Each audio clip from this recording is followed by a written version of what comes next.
नमस्ते दोस्तों, आज मैं आप सबके सामने एक देवी गीत गाने जा रही हूँ। बहुत अच्छा देवी गीत है और ज़रूर सुनिएगा, पक्का पूरा सुनेंगे तब आपको बहुत अच्छा लगेगा। और शुरू करने से पहले आप मेरे चैनल पर नए हैं तो चैनल को सब्सक्राइब, बेल आइकन जरूर प्रेस करिए। कमेंट बॉक्स में बताइए कि आपको मेरा गाना कैसा लगा। धन्यवाद। निमिया की डार मैया नावली झेलुआ हो के झूली झूली ना। निमिया की डार मैया नावली झेलुआ हो के झूली झूली ना।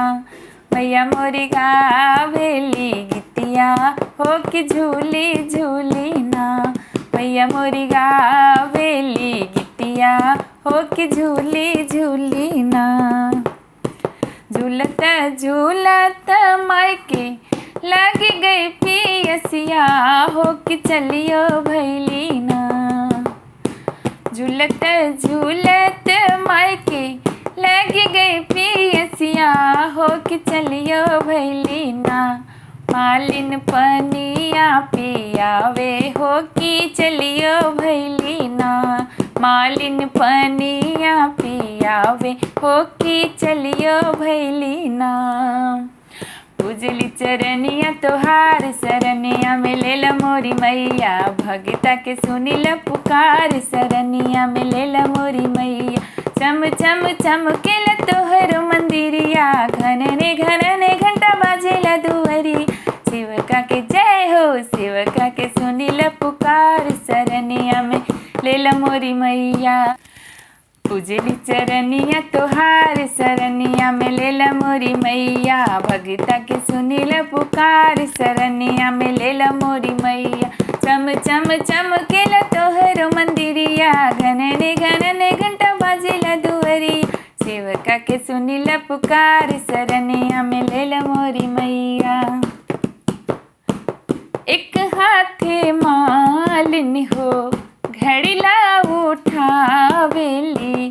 दूसरे हाथे मायके पनिया पियावेली।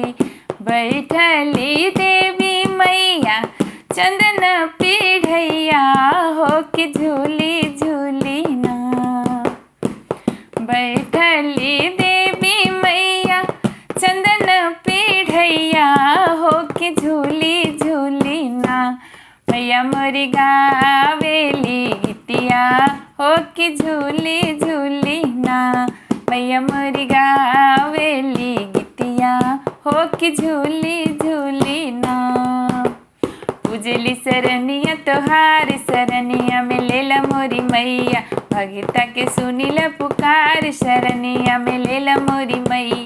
चम चम चमकेला तोहर मंदिरिया। घनने घनने घंटा बाजेला दुअरी। शिवका के सुनिला पुकार सरनिया में लेला मोरी मैया।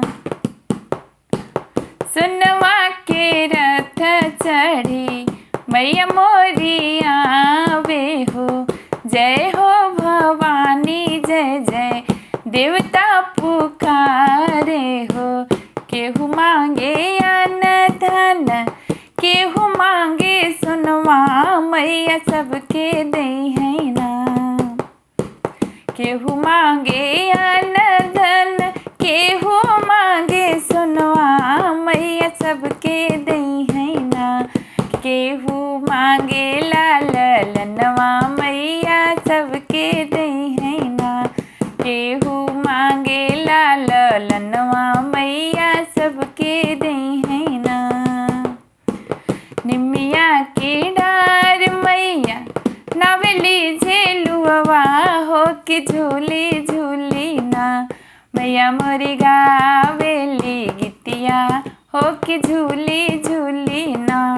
मैया मोरी गावेली गीतिया हो के झूली झूली ना। धन्यवाद।